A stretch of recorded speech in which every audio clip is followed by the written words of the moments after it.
Umaasa lokal na pamahalaan ng San Manuel na matutugunan ang kakulangan sa mga silid-aralan sa mga pampublikong paaralan kasunod ng paglagda ng Memorandum of Agreement o MOA o MOA sa pagitan ng Department of Education at mga lokal na pamahalaan sa Isabela.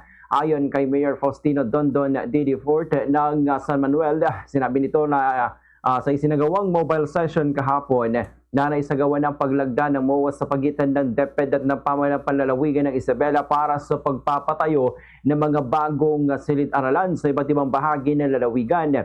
Ayon sa alkalde, kabilang sa mga unang nasertipikahan para sa programa ang mga bayan ng San Manuel at Etiagüe matapos silang maagang maisakatuparan ang kasunduan sa DepEd. Anya, ang mga classroom project na hindi na ipasa sa ibang implementing agencies ay direktang na-download sa mga lokal na pamahalaan para sa agarang implementasyon.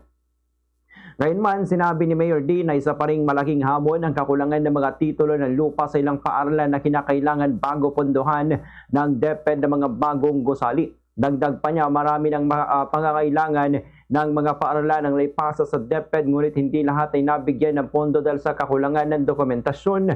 Bukod dito, binanggit ng alkalde na responsibilidad ng mga lokal na pamahalaan at paggastos para sa demolisyon ng mga luma't delikadong gusali ng paaralan dahil sa hindi ito saklaw ng pondong inilaan para sa pagpapatayo ng mga bagong classroom.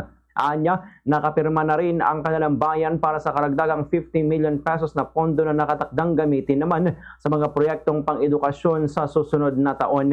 Ganitong bahagi ng pahayag ni Mayor Faustino Dondon Didifort.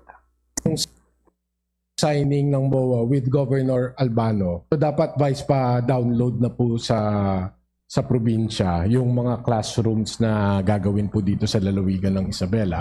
Pangalawa, swinerte rin po yung bayan ng San Manuel at yung bayan niyo po ng Etiagüe dahil isa po kami sa mga nauna ring naka-MOA with DepEd. Galing po ako doon nung Lunes at Tuesday at galing din doon po si Mayor Ino nung Wednesday at natapos na rin po ma'am yung Memorandum of Agreement natin at yung hindi po naipasa sa probinsya at hindi na-download sa DPWH na mga classrooms ay na-MOA na po sa amin.